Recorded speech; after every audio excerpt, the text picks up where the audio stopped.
My dear friends, ఈరోజు శ్రీకృష్ణుడు పుట్టినరోజు. జన్మదినం సందర్భంగా అందరికీ కృష్ణాష్టమి శుభాకాంక్షలు. కృష్ణాష్టమి సందర్భంగా కృష్ణుని గురించి పాట. అష్టమి రోహిణి దినమున అష్టమ గర్భమున బుట్టి యా దేవకికి అజ్ఞానుల మనసును మార్చుటకు శ్రేష్ఠ ప్రబోధనంబు సేయగా భువికి దిగిన కృష్ణ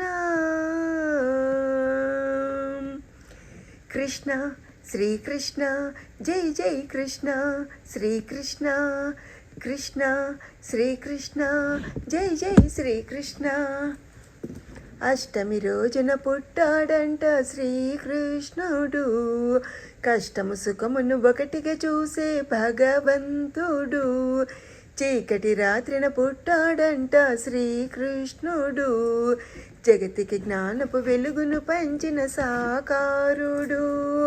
కారాగృహమున పుట్టాడంట శ్రీకృష్ణుడు, గుణముల చెరను విడిపించేటి గురుదేవుడు. అష్టమి రోజున పుట్టాడంట శ్రీకృష్ణుడు, కష్టము సుఖమును ఒకటిగా చూసే భగవంతుడు.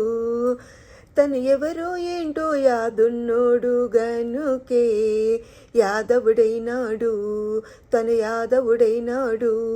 పురుషార్థాన్ని ఇచ్చే బోధకుడు గనుకే మాధవుడైనాడు, మన మాధవుడైనాడు. ఆకారమే లేని ఆ దేవుడే సాకారమై ఉన్న గోవిందుడు, లోకాల నేలేటి లోకేశుడే గోవుల్ని కాచిన గోపాలుడు. సామాన్యుడైనాడు సర్వేశుడు, 100 మంది గోపికలకు ముక్తిని ఇవ్వంగా బృందావనమున చేరినాడు నందకిశోరునిగా. 8 మంది భార్యలున్న బ్రహ్మచారిగా, సృష్టికంతా మూలమైన బ్రహ్మతానేగా. అష్టమి రోజున పుట్టాడంట శ్రీకృష్ణుడు, కష్టము సుఖమును ఒకటిగా చూసే భగవంతుడు. చీకటి రాత్రిన పుట్టాడంట శ్రీకృష్ణుడు, జగతికి జ్ఞానపు వెలుగును పంచిన సాకారుడు. తను త్రిగుణాలలో లేడని తెలుపుట కొరకే పించము పెట్టాడు, తలపై పించము పెట్టాడు. నవద్వారపు దేహము నాడిస్తాడు గనుకే వేణువు పట్టాడు, కరమున వేణువు పట్టాడు. తలలోని నాడుల్ని తెలిపేందుకే తిలకాన్ని దిద్దాడు నామాలుగా. శ్వాసల్ల భేదాన్ని చూపేందుకే పాదాన్ని మోపాడు ఒక వాలుగా. తనువంత జ్ఞానంగా నిలిచాడుగా, 3 ఆత్మల బోధ చేసి గీతను గీశాడు. 3 యోగములంటూ ముక్తికి మార్గం వేశాడు.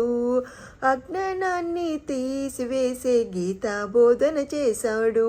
కర్మలన్నీ కాల్చివేసే జ్ఞానమునిచ్చాడు. అష్టమి రోజున పుట్టాడంట శ్రీకృష్ణుడు, కష్టము సుఖమును ఒకటిగా చూసే భగవంతుడు. చీకటి రాత్రిన పుట్టాడంట శ్రీకృష్ణుడు, జగతికి జ్ఞానపు వెలుగును పంచిన సాకారుడు. కారాగృహమున పుట్టాడంట శ్రీకృష్ణుడు, గుణముల చెరను విడిపించేటి గురుదేవుడు. అష్టమి రోజున పుట్టాడంట శ్రీకృష్ణుడు, కష్టము సుఖమును ఒకటిగా చూసే భగవంతుడు. వివరణ: శ్రావణ మాసం రోహిణీ నక్షత్రం తిథి అష్టమి రోజు దేవకీ వసుదేవులకు 8వ సంతానంగా కారాగారంలో జన్మించాడు. దేవకీ సోదరుడైన కంసుడికి తన చెల్లెలు దేవకికి జన్మించే కుమారుడి చేతిలో తన చావు ఉందని తెలిసి దేవకి వసుదేవులను చెరసాలలో బంధించి వారికి జన్మించిన పిల్లలను చంపేవాడు. కాబట్టి వసుదేవుడు వారికి జన్మించిన 8వ సంతానాన్ని కాపాడాలని గోకులానికి తీసుకెళ్లి నందా యశోదలకు ఇస్తాడు. ఆ బాలుడిని పెంచమని తను కారాగారానికి తిరిగి వెళ్ళిపోతాడు. అతన్ని పెంపుడు తల్లిదండ్రులైన నందా యశోద పెంచుతారు. కృష్ణుడు పెరిగి పెద్దగా అయిన తర్వాత మధుర దుష్టరాజు కంసుడిని చంపుతాడు. శ్రీకృష్ణుడు జగతికి జ్ఞానపు వెలుగును పంచాడు. మానవులకు సత్వ తమో రజోగుణాల నుండి విముక్తి కలిగించేందుకు ఈ భువికి వచ్చాడు. కృష్ణుడికి తను ఎవరో, ఎందుకు భూలోకానికి వచ్చాడో ఎరుక ఉండి పురుషార్థంతో జీవించి పురుషార్థాన్ని బోధించి మాధవుడైనాడు. అందరికీ గురుస్వరూపుడిగా చిరస్మరణీయుడైనాడు. లోకాల నేలే ఆ విష్ణుమూర్తి గోవుల్ని కాస్తూ సామాన్య మానవుడిగా గోపికలతో ఆడుతూ పాడుతూ బృందావనంలో చేరి 8 మంది భార్యలతో ఉన్న బ్రహ్మచారిగా జీవించాడు. బ్రహ్మచర్యం అంటే ఏమిటో తెలుసుకుందాము. బ్రహ్మచర్యం అంటే స్త్రీ పురుష సంబంధానికి మాత్రమే చెందినది కాదు. బ్రహ్మచర్యం అనేది ఒక జీవన విధానం. మనసును, ఆత్మను, శరీరాన్ని ఆరోగ్యంగా ఉంచి ఉన్నత శిఖరాలకు అధిరోహింపజేసేది బ్రహ్మచర్యం అంటే. అనగా అత్యున్నత స్థాయి స్వీయ నియంత్రణను సూచిస్తుంది. ఇది ముక్తిని పొందడానికి ఇంద్రియాలను నియంత్రించే తీవ్రమైన మానసిక మరియు ఆధ్యాత్మిక క్రమశిక్షణ. ఇది లక్ష్యాల వైపు తన స్వయాన్ని అంటే తన మనస్సును కేంద్రీకరించడానికి, తాత్కాలిక ప్రాపంచిక సుఖాల కోసం కోరికలను వదిలిపెట్టడాన్ని కలిగి ఉంటుంది. ఆత్మ సంయమనంతో మాత్రమే ఆత్మను అర్థం చేసుకుని ధ్యానం చేయగలడు. బ్రహ్మచర్యం ద్వారా పొందే జ్ఞానంతో ఆత్మ ఎప్పటికీ నశించదు అనే అనుభవ జ్ఞానం కలుగుతుంది. బ్రహ్మచర్యం పాటించేవారు ఇంద్రియ నిగ్రహం కలిగి ఉండి ఆహార నియమాలను పాటించి ఆరోగ్యంగా, శక్తివంతంగా తయారవుతారు. తల్లి, తండ్రి, ఆచార్యుడు ఎంత కష్టస్థితిలో ఉన్నా వారిని ఆదుకుంటారు కానీ వారిని నిందించరు. ఆచార్యునితో పాటు తల్లిదండ్రులకు బ్రహ్మచారులు ఎప్పుడూ ప్రియమే ఆచరిస్తారు. వారు ముగ్గురు సంతోషిస్తే బ్రహ్మచారి దీక్ష నెరవేరినట్లే అని ఉపనిషత్తుల్లో ఉంది. శ్రీకృష్ణుడు బ్రహ్మజ్ఞానంతో బాసిల్లినాడు కాబట్టే అతన్ని బ్రహ్మచారి అని అనేవారు. త్రిగుణాలను జయించి శ్రీకృష్ణుడు నిర్గుణంలో ఉన్నాడని తెలుపుట కొరకు తలపై పించం పెట్టాడని, నవరంధ్రాలతో నిర్మితమైన మానవ దేహమును ఆడించేది ఆత్మస్వరూపుడే కనుక నవరంధ్రాలతో కూడిన వేణువు ఊదాడని, అలాగే ముక్కు రంధ్రాలలోనున్న భేదంతో కూడిన శ్వాస వెనుక దాగిన యోగాన్ని చూపుటకే ఒక పాదమును వాలుగా పెట్టి నిలుచున్నాడు అని ఈ పాటలోని చరణం ద్వారా తెలిపారు పాట రచయిత. లోకాన్ని ఏలే విష్ణువు సామాన్య మానవుడిగా జన్మించి తన జీవితమంతా జ్ఞానానికి ప్రతీకగా నిలిచాడు. దుష్ట శిక్షణ, శిష్ట రక్షణ చేశాడు.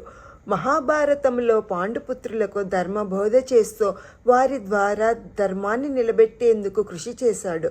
కురుక్షేత్రంలో అర్జునుడికి భగవద్గీతను బోధించి ధర్మయుద్ధం చేసేందుకు సిద్ధం చేశాడు. భగవద్గీత ద్వారా 18 యోగాల గురించి చెప్పి జ్ఞానాన్ని బోధించాడు శ్రీకృష్ణుడు. జ్ఞానం ద్వారా కర్మలన్నీ దగ్ధమవుతాయని బోధించాడు.